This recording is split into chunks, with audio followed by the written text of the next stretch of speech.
Coming up, we take a look at the Tulsa race massacre and the healing and hope that has been going on since that time 100 years ago. America's Hope starts now.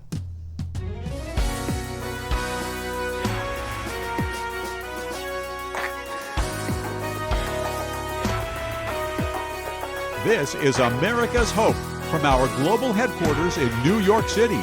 Here's Kelly Wright.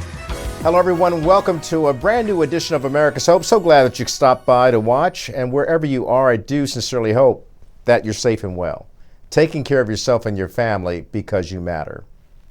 You know what? History matters because we can learn a lot by looking at our past in order to understand our present and build a better future. You'll hear that discussion a lot tonight as we look on what took place in Tulsa, Oklahoma. Let's get started. Welcome to America's Hope. We're glad that you could join us this hour. We have a lot of things to talk about in terms of our history, our past, and our future, and how it all relates to the present times in which we find ourselves living. In America, we have been divided politically. This past election year has shown us that presidential politics being what they are, sometimes they can be very divisive and very angry and cause a lot of discord in America. But now we talk about uniting America. And you might think it's strange that on this particular show, we're going to go back to a past 1921, as a matter of fact, May of 1921, when the Tulsa race massacre took place, and how startling that was to Americans then, how it is now, and how it has still paved the way for healing and reconciliation and hope because of the resilience and the perseverance of the American people. We're going to talk to the managing editor of one of the oldest newspapers in America that represents Black America and the concerns that many Black Americans have had through the years. The Oklahoma Eagle. It is a stalwart newspaper, legendary. It has provided a lot of information, not only for the Black community, but all the communities in America and the world. And Gary Lee is the managing editor of the Oklahoma Eagle. He grew up in the historic Greenwood district of Tulsa, and he has experienced a distinguished career. In fact, one would call it historic. He was the Moscow business chief for the Washington Post, the deputy chief of the Germany Bureau for Time magazine, and as a travel editor for National Geographic. So Gary, welcome to America's Hope. It's a pleasure to have you on. I'm honored to have you as a guest. I wanted to start with what inspired you as a child growing up in the historic Greenwood district, I might add, by reading the journalism that came out of the Oklahoma Eagle and compelled you to seek this wonderful career that you've experienced in the field of journalism? First of all, thank you for having me. You are an inspiration. Your recent visit to Tulsa was a great inspiration for the community. And to your question, I grew up as a kid in North Tulsa in an area in which it was a segregated community. In the midst of all of that segregation, there was a lot of community engagement, joy, and in particular for me, an emphasis on education that led me to storytelling and to understand the really incredible stories that were coming out of the Black community in Tulsa. Neighbors, teachers, preachers, everyone had a story. And I recognized that even as a kid. And when I was able to put a pen to paper, I said, okay, my mission is going to be to tell those stories. And that eventually led me to journalism.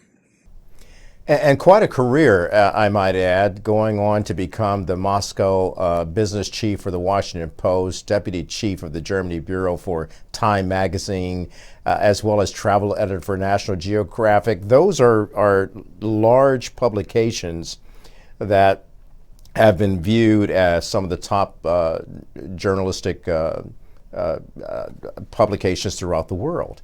So you've gone on to do that, leaving little old Tulsa, and yet you have returned to be the managing editor for Oklahoma Eagle. What brought you back home to serve? Well, it's a long story, but let me say this. It was really the strength and the education that I received in North Tulsa in the Black community that positioned me to go out in the world. I was lucky I was devoted to books based in North Tulsa schools based on that learning experience and the support of teachers, my mom, my family. I was able to get scholarships to go to college in New England, and one step led to another. Eventually I went to work for the Washington Post. They sent me to Moscow. They sent me other parts of the world. I was, as you mentioned, with Time Magazine. But none of that would have been possible without the upbringing, education, and the guidance and support of the community in Tulsa.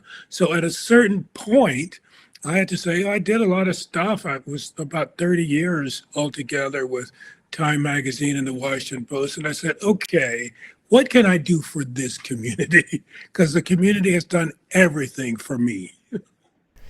So let's get into that, because you said the community has done everything for me, and yet you recall how some people attempted to take everything away from this community, historically known as Greenwood District in Tulsa, to strip it bare because of its growth and its resilience. And I'm talking about the race massacre that took place on May 31st, 1921. You, like many of the people growing up in Tulsa, you heard the stories. You probably heard people talking about it within your classroom or your home. What do you recall about that era and how it's impacted people of Tulsa even to this day? Well, again, Kelly, you pose pinpointed and excellent questions, and this is a subject about which a book and many books could be written. But let me say this.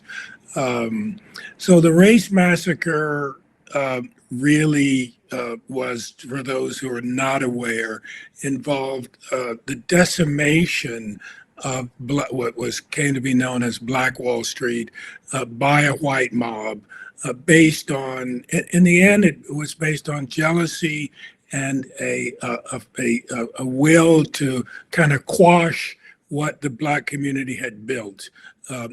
And growing up, I grew up after the rebuilding. I mean, this is the miraculous thing. After 1921, there was a rather successful rebuilding of that community. Just the resilience and the can-do spirit came together. And it was actually by, I'm going to say, the mid 1940s, rebuilt to be a bigger and bolder and more successful community than it had been at the time of the massacre. So I grew up in the rebuilt Black community, and that led me to understand a couple of things.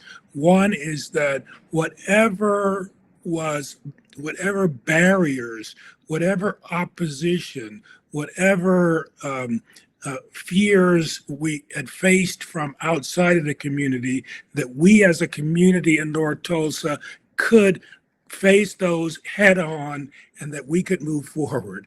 And so what I decided to do is that my part in helping that resilience was to tell stories, to become a journalist and now managing editor of the Oklahoma Eagle, which is I think only one of 2 or 3 businesses which existed at the time of the race massacre and continue to exist. So that's the short story. That says a lot about the individual resilience of people there and the collective compulsion to not just survive, but to thrive and overcome a legacy of pain and build a legacy of hope, to which you've been writing about, and the Oklahoma Eagle has reported on so much that has talked about the perseverance and the hope of this community and the broader community. And thank you for that. We are proud of the work that we do at the Oklahoma Eagle, the 10th oldest Black-owned newspaper in the country, I should add. But so there is such a thing in Tulsa, and I think generally in Black America, as multi-generational trauma. I think that the trauma of the race massacre continues to impact not only the Black community, but for sure the Black community in Tulsa. That results in things like mental health issues and continuing struggles to home ownership or for jobs, that sort of thing. And I do attribute many of those challenges to the trauma that results even 100 years later from the race massacre. At the same time, I think that we try as a newspaper at the Oklahoma Eagle to document not only the history, but also the evolution of how it's impacted the Black community and all of Tulsa. I think that young people also feel that multi-generational trauma, but at the same time, here's the remarkable change that's taken place. And I think that this is really, 100 years after the race massacre.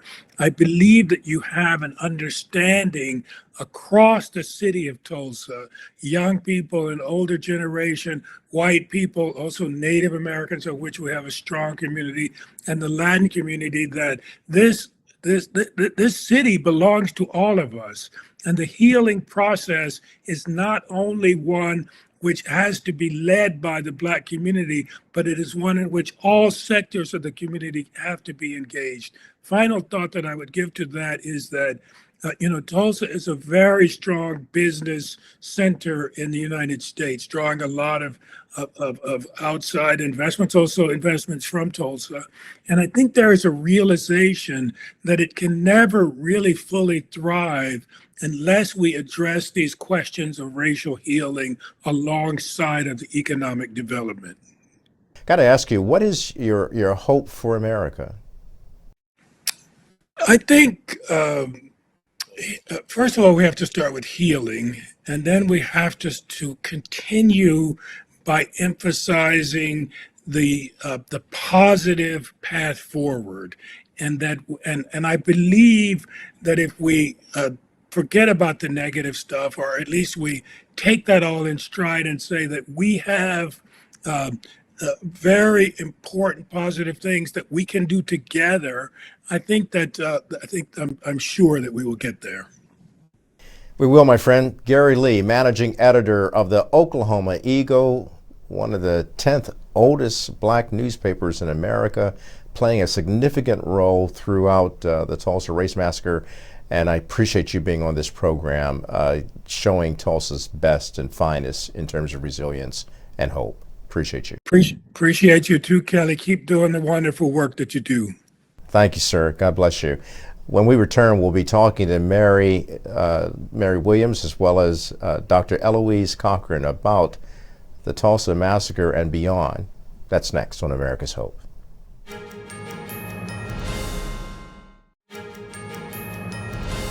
So once again, welcome to America's Hope, and I'm going to talk more about what you've just seen, a portion of my walking through the John Hope Franklin Reconciliation Park in Tulsa, Oklahoma. It's very historic, and of course, John Hope Franklin was a noted historian from the community of Tulsa, and he really helped a lot of people champion the cause of hope and understand the freedoms that we all value between blacks and whites, and he definitely crossed the color line and be able to talk about African American history, Black history, American history, and how it all really comes together.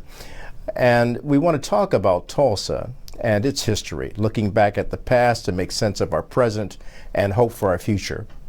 So joining me now is Mary Williams. She's an historian for the Greenwood District and the history of Black Wall Street in Tulsa. She's also an artist, published writer, community advocate, and ordained minister. and she specializes in women's ministry. She's the founder of Color Me True Destiny programs, which to a degree illustrates the history of Tulsa's historic district. And then I'm also joined by Dr. Eloise Cochran. She's a grad administrator and adjunct professor at Langston University. She has worked with 2 U.S. senators out of Oklahoma, Senators Henry Bellman and Don Nichols. By the way, Nichols went on to become governor, and when he served as governor, Eloise was right there serving with him as well, the citizens of Oklahoma. She's also an ordained minister. Both ladies, welcome to the program, Mary and Thank Eloise. It's a delight to have you. During my recent trip to Tulsa, I was always struck by the hospitality of Oklahomans and how generous and warm and friendly they are. Yet they have come through a very difficult and painful past if we look back to what happened in Tulsa in 1921. And of course, Greenwood is rebuilding from that, and there are still some vestiges of the pain and heartbreak that was experienced that day. I'd like you both to take me through what you encountered as children growing up in Tulsa in this era of realizing the collective pain and sadness and heartbreak from the Tulsa race massacre. Mary, I'll begin with you. Well, growing up, and Eloise and I grew up together, so our experiences were quite similar, but we were blessed to have actual survivors that were our teachers, educators, that survived the massacre. And we're often asked, why didn't they tell the story? And as I thought about it, they didn't tell the story because of fear. Both blacks and whites were afraid to talk about things that went on because there were so many murders that happened even after the massacre. We're from the Renaissance period, where we saw the rebuilding of Black Wall Street. We saw the resilience and faith of the people that rebuilt after everything was burned down. And we enjoyed the renaissance of schools, new stores, new shops, theaters, many things to do until the 60s came in and late 70s, and urban renewal took that away again. But with it, I believe, I can say this for Eloise as well, we're very proud to have known that a people that were deemed never to survive or thrive again, they were able to come forward and not so much talk about the massacre. And at that time, it was still called the riot. But we realized that the riot has connotation of black on black useless crime. So it's just been in the last few years that we made the change to say it was not a riot, it was a massacre. Although many books have written riot, we now use that term massacre because it was an unjust mob that seized upon citizens of the United States who owned their property, had rights that American citizens have, and this unjust mob destroyed all the things that they had built up. But again, we, in the Renaissance of Greenwood, we remember the resilience and the faith. Yeah, the resilience and the perseverance. Eloise, it also required a lot of faith in God, putting faith in something more than just man, since mankind had been so destructive during this massacre in 1921. To that end, how did people come together to achieve growing up in an era that you were reminded of something happened, but as Mary said, people were afraid to tell the truth because of the heightened degree of racial prejudice and the threat of more people being killed?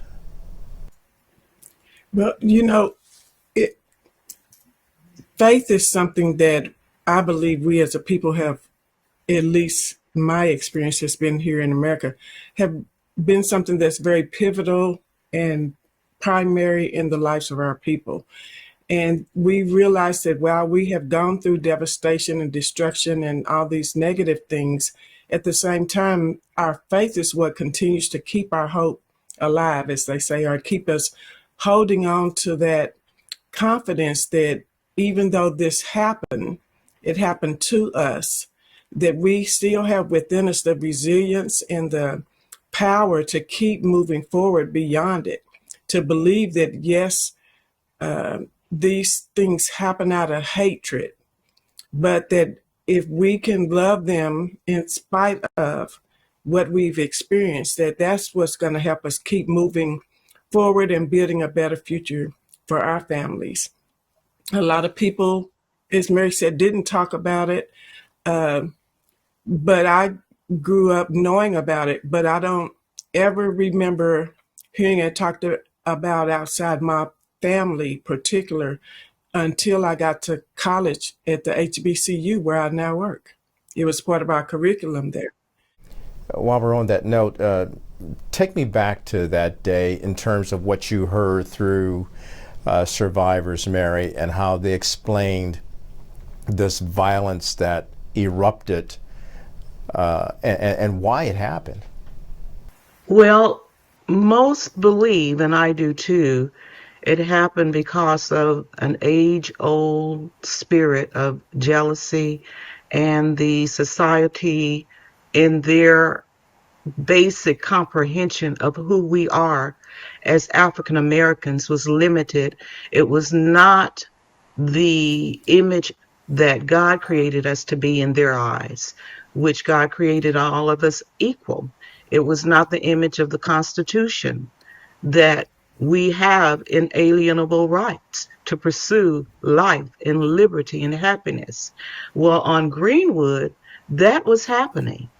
In the 1920s, Tulsa was the oil capital of the world. And back in 1889, when an educated, wealthy man named O.W. Gurley did the Oklahoma land run and obtained 40 acres in the Greenwood district, which was really meant to be a district that had no value. It had no land value. But this is what a vision and a dream will do. And he mainly started the Greenwood district, which is named after Greenwood, Mississippi.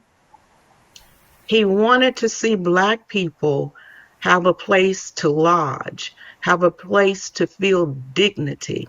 And when he built the first rooming house, and then, of course, J.B. Stratford came in, they built hotels. They had the vision and dream that Black people would be able to travel and have a place where they would be able to feel a sense of welcome, safety, and amenities that were decent for any human being. Well, that did not go well in American society. But at that time, in the 1920s and on through the 40s, even after the rebuilding, you had African Americans who also had served their country, both in World War I, World War II. You had African Americans that had a sense of pride about America.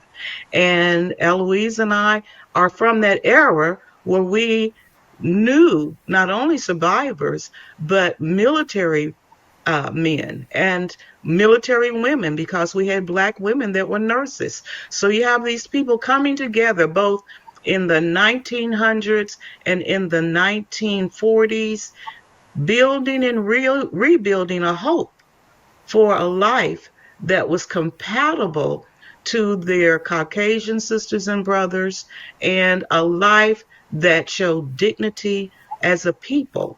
So with that type of history from O.W. Gurley, he stated this after the massacre. He said, I would that the best of the races, and he put yet in there, yet there's been a costly amount of treasure and blood, but I would yet that the best of the races would come together for a common identity, a common destiny, and rebuild. And if that is so, then our labor would not have been in vain. So what we see today and what's happening today, I pray will bring to life his hope after him seeing his dream, his hard work, everything destroyed. But yet, this man of faith, who was part of the building of the first church on Greenwood, Vernon AME, a member, he said, yet, if we could come together for a common destiny and labor together, then this would not have been in vain. You're watching America's Hope. We're coming back with more in a moment.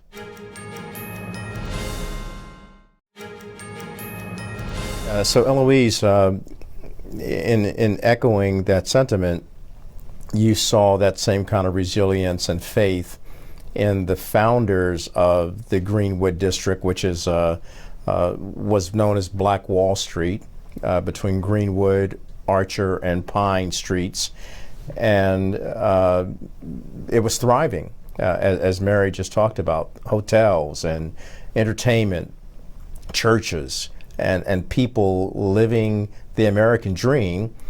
It just so happened that it was a predominantly black community, but something happened between blacks and whites that particular day that erupted into a nightmare for the black Americans who lived and had really worked hard to build a community that America could be proud of.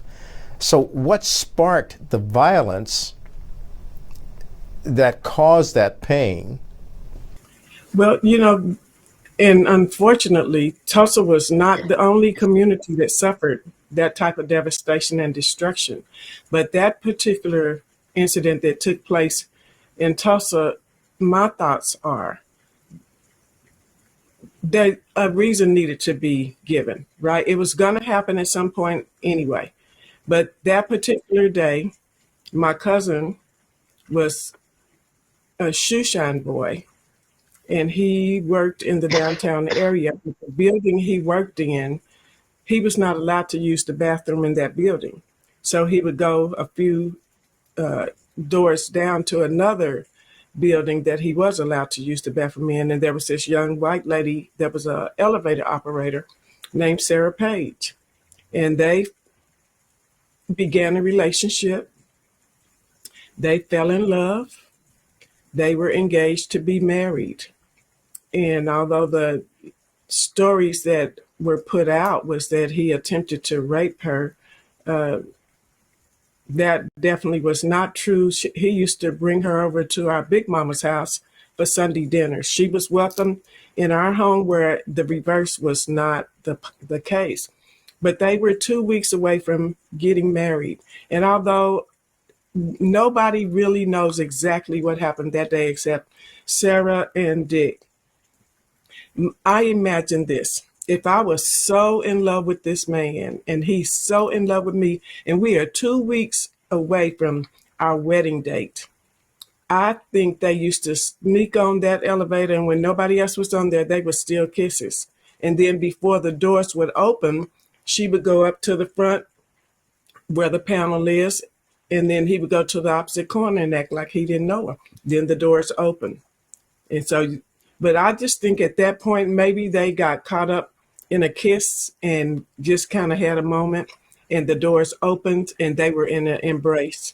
And then when the guy saw it, he accused Dick of raping Sarah, and she tried to tell him. Of course, Dick ran off for safety, but she tried to tell him, no, he was not attacking me. That's my fiance. I love him. We're going to get married. And they kept telling him, you cannot marry him because he was a black man. Of course, they didn't say those words, but they told him you can't love him because he's, but from that point on, it just, the word spread. It's amazing how fast the word spread. And we didn't even have cell phones back in that day. But the word spread about the situation. And of course, a mob was, because a black man wasn't even allowed to look at a white woman, So to put out that this man tried to rape her, I mean, it upset a lot of people, and they had grew an angry mob and gathered down at the sheriff's office. But this is the thing that I have learned through researching all the history of it, is that at the time the mob gathered, Dick was not even still in Tulsa, Oklahoma. He had been placed on a bus and was on his way to Nebraska. And so I don't know if the sheriff had said that day. He's not even here. Would it have changed anything at that point, because emotions were so high and people were so angry, and like I said, just hatred. And when hatred is the rule, then our emotions just get out of control. And so, but he wasn't even here. So I don't know if the sheriff, had he told that mob that day, would that have changed things? Would the massacre still have taken place? Would that been enough to calm them down and bring them back to a sense of rationality and logic? But he didn't say that, and the rest is history. 36 blocks of people's hard work. They're people who came here from other places to be part of the Black Wall Street dream, just to see in a matter of a few days everything they had worked so hard for and had come together, where money was turning over like 20 times in our community before it ever left. To see all of that just destroyed, but still hold on to the hope that, yes, this has happened, but our things were destroyed, our homes, our businesses, our schools, our churches, our community. But, and a lot of our people were lost. I still don't know if we will ever know the true number of people that were killed. I killed during that time. I attended the mass grave ceremony for Mr. Daniel the other day, a person who was passing through Tulsa at that time. And they finally, 103 years later, were able to identify his remains and bring some type of closure for his family. And I stood there at that cemetery, and I had a struggle even getting in the car to go to it, because it's like going to a funeral. And even though you don't know this person, but I felt a sense that I needed to go. But I had a struggle in getting there, and just a myriad of emotions, just, in one sense, finally his family can have a sense of closure. And in another sense, knowing that these senseless acts, they didn't stop with 1921, that things are still continuing to happen. And even though I won't debate that things have gotten better, and I'm a professor at HBCU, so I know things have gotten better in historic Black Wall Street. But we still have a ways to go. The fact that this was your cousin and he was able to, did he survive this? I mean, you said that he was in all likelihood out of the harm's way, yet so many white men, as you know, came towards that jail where they thought he was, and that's where all hell broke loose, basically. And Mary, you were talking about the veterans of World War I, black soldiers who had fought, and they said, no, we're not going to let a man be lynched or hurt without having a fair trial. And so they defended themselves as well as their families. And it resulted in, days of unrest and people dying. In fact, it was the first, as we understand through history, the first aerial bombing of a city in America. That, to me, is unconscionable that would happen from someone flying a plane over Black Wall Street and dropping a bomb or some sort of incendiary device that caused more death and mayhem. Well, it's said that the Gap Band, which is from Tulsa, Greenwood, Orchard, and Pine, so many find that's hard to believe, but the song that they wrote, they dropped a bomb on me, is said to pay tribute to what happened on Greenwood. And let me say, on behalf of Eloise family and Dick Rowland, we have tried to bring the true picture of this young man who went to Booker T. Washington High School, one of the best high schools now in America, and a young man who played football and basketball, a young man who shined shoes for a living, which was very commonplace at that time, and a young man who was well liked by the community. So when the accusation came against him, the community said, no, no, not Dick, not Diamond Dick. He was a good shoe shine person. He was a loved, beloved athlete. He was a student at Booker T. Washington High School. So the picture of always just seeing him as a young man accused of raping a white woman. Back in 2021, during the centennial, we made an effort to make that change. So I wrote the governor, and we have, and Eloise has in her possession a citation from the governor's office that acknowledges that this was a Yes. mob. He was never arrested. Sarah Page never accused him. And we wanted something to be chronicled in Oklahoma history. And it has been that this young man, Dick Rowland, was a student in school. He was a hard worker. He was loved by community. It's written now and chronicled. So we hope when we hear the name Dick Rowland, we won't always think that young man that tried to rape a white woman in an elevator, which was totally untrue.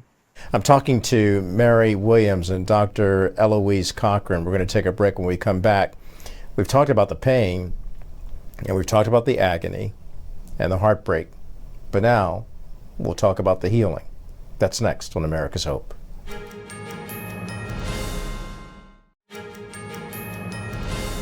Welcome back to America's Hope. We're talking about what took place in 1921 in Tulsa, Oklahoma. And that, of course, was the Tulsa Massacre. Mary Williams is an historian for the Greenwood District and the history of Black Wall Street. She is joined by her lifelong friend. These two grew up together, Dr. Eloise Cochran. She's a grad administrator and adjunct professor at Langston University. They both know about the history of this city.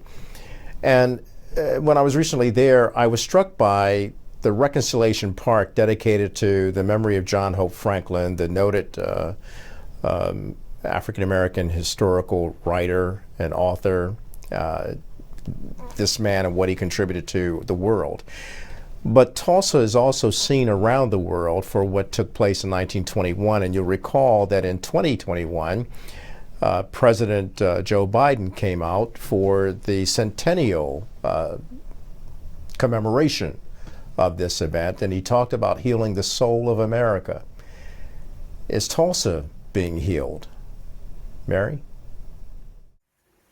I believe it is. I believe that it's being healed both spiritually and naturally. We've seen new businesses and young entrepreneurs come into Tulsa. And one key thing is that it was good that we had the centennial and that the word is now being spread not only across the United States, but across the world. In 2021, people came from various countries, from East Coast, West Coast, and it really helped to bring to life that we don't have to prove this story anymore. Many of us, especially as historians, we went through countless of hours and pages of research, paperwork, presenting things that were denied. But now I believe the healing is taking place because truth has set us free. And the denial and rejection that was once there can no longer linger as it did in years past. Eloise, of course, you had a relative who was part of this this horrible tragedy that unfolded there in 1921. You were there for the centennial commemoration. You're there now as a professor at an historically black college university, Langston University. And do you see healing taking place in your generation as well as the next generation coming up? Yes, I do, Kelly. It's like I said, we still have work to do, but I am encouraged and inspired by the efforts that I see taking place with a lot of the entrepreneurial spirit in our young people. And I do think, even though COVID was very negative, there were some positive things that came out of that. Part of that being that it is akin to the story in the Bible where the prophet asked the woman, "But what do you have in your house?" So COVID made us really reflect inward and dig inside of ourselves to pull out those treasures that we have. And a lot of that, I've seen it as entrepreneurial spirits where people are deciding that I've always wanted to do a business, but how, not necessarily knowing how to go about it. But COVID kind of jump-started a lot of that with our younger generation for them to believe in themselves and to see what was always there. We've always had a Oklahoma Secretary of State's office where you could get a business going, and that's something that I try to help people and encourage them to do. You can do a nonprofit for $25 and 3 people, or you can do a LLC for $100 and 1 person, and to help them get their business off the ground so that, because when you do things that can go beyond you, that's what I understand legacy to be. That it's not just the things I do on my job. So let me ask you both, what is your hope for America? Mary, I'll begin with you. Well, first and foremost, as a believer in Jesus Christ, my hope is that everyone will come to know the love of God. And as with Greenwood, the word says, you will know the truth and the truth will make you free. So we're hoping that in America, that men will become free in their spirit. And when they become free in their spirit, it commands freedom around them. I'm hoping that men, women, black and white, as it was with Greenwood, although it's not talked about, but in the 1920s as well as in the Renaissance of the 30s and 40s, blacks, whites, and Jews worked together. Jews actually gave loans to the African American people to rebuild, unsecured loans, whereas they could not get loans from the government, they could not get insurance, they could not get building materials. But it was the Jewish community that embraced the black community. The Native Americans embraced the black community. They walked together on the Trail of Tears to Oklahoma. So there has been an embracing of racist, as O.W. Gurley said. He didn't say black, white racist. He said the racist, because he himself knew that there was a combination of people that helped to build a people among themselves as well as apart individually. So my hope for America is that we would know through Jesus Christ the freedom and the love and the dignity that only he can give. Eloise? And I would piggyback off of what Mary's saying too, because of course, us both being ministers and have been for years, knowing that only what we do for Christ is going to last. And so she has her work with Color Me True. I have my work with Crowned by Hope. And we work to instill that hope in people by giving them a foundation through God's word. Because no matter what, I could, as a therapist, I can help people develop a plan for their life and, try to teach them to think different. But the eternal things, because the word says we will know the tree by the fruit it bears. And we want that fruit to be love, joy, peace, goodness, gentleness, mercy, meekness, and temperance, self-control, so that those things are what's going to make the difference. We're always going to have haters in the world, right? But love is the greatest gift that we have ever received as humans, and the greatest gift that we can ever give as human. You can give without loving, but you cannot love without giving. Yeah, I want to thank you both very much for sharing the insights to a powerful story that is real. You can still go to Tulsa and you'll touch it, you'll sense it, but you'll also see the hope and the promise that's been renewed, restored, and bringing about, as the John Hope Franklin Park illustrates, reconciliation, going from hostility to humiliation to hope. I want to thank you both. Thank you so much for Thank being you, on America's Kelly. Hope.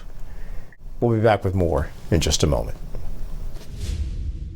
Welcome back to America's Hope. I'd like to thank our guests who appeared on tonight's program, Gary Lee, managing editor of Oklahoma Eagle, historian Mary Williams, as well as Dr. Eloise Cochran. John Hope Franklin, the famous historian, once stated this: "If the house is to be set in order, one cannot begin with the present, he must begin with the past." In other words, we have to go back to our past to heal the wounds from that past, to bring healing to our present and hope for our future. The prophet Jeremiah stated in Jeremiah 29:11 that God was stating to people in exile, "For my plans for you are not for disaster, but for a future and a hope." America, your plans are for a future and a hope. We can all learn to be better by doing the best that we can to lift each other up and keep spreading love, freedom, and peace. Until next time, keep hope alive. God bless.